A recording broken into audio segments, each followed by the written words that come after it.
Now, outlining just a few of the basics of reincarnation or metempsychosis.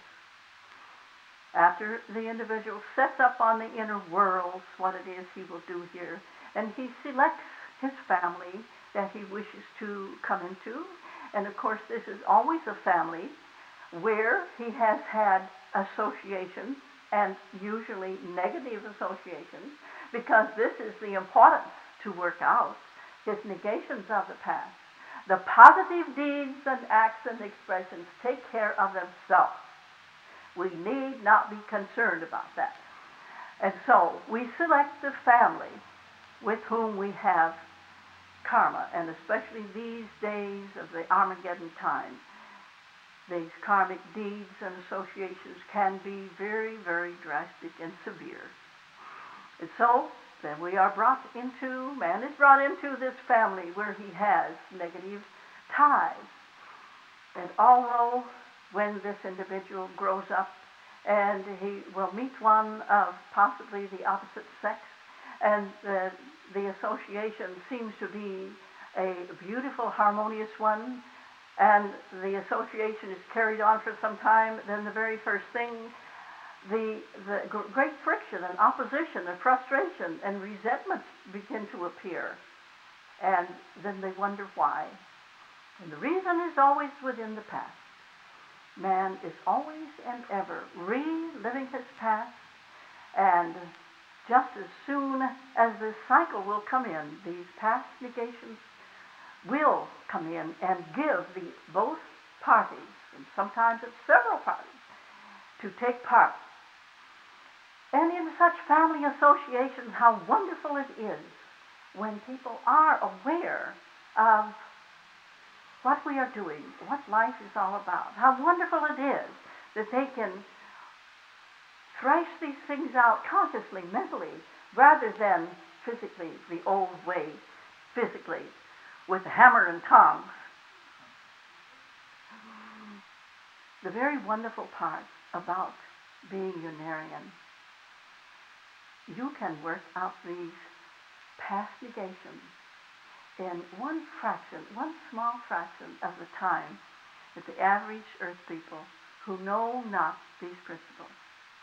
You see, the average earth person is living and reliving, and very often life after life after life, trying to free himself of the same tie or karmic debt, and he knows not what he is doing. And what does he do? He only regenerates. The same situations are again reenacted, and he again regenerates these negations, these past deeds. And the first thing you know, these ties and these blocks, they become so enmeshed and so tightened, so laced and interlaced, that there's little hope for him to ever break them loose. And then what happens? Very often he ends up in mental institutions. And what happens there? The unlearned doctor and psychiatrist, they know no difference but to give him shots and injections and even lobotomies, and the poor soul ends up 100 or 1,000 times worse off than he was in the beginning. So, dear ones, going around with these thoughts and these awarenesses, this should give you a greater appreciation and awareness of your knowledge and your concept of evolution, of reincarnation, and of the wonderful, wonderful thing that it is to be a Unarian. And what does it mean to be a Unarian? It means that you have contact and access with the great powers that be, with the love and the light and the inspiration and the outpouring love of we, the brothers of the infinite. Be glad you are a Unarian. Don't let these negations that you are working out get you down. Realize this is just one mote in the eye of the infinite, one moment in the infinity of time. truly it matters but little what happens to the physical, so long as we keep our mentality.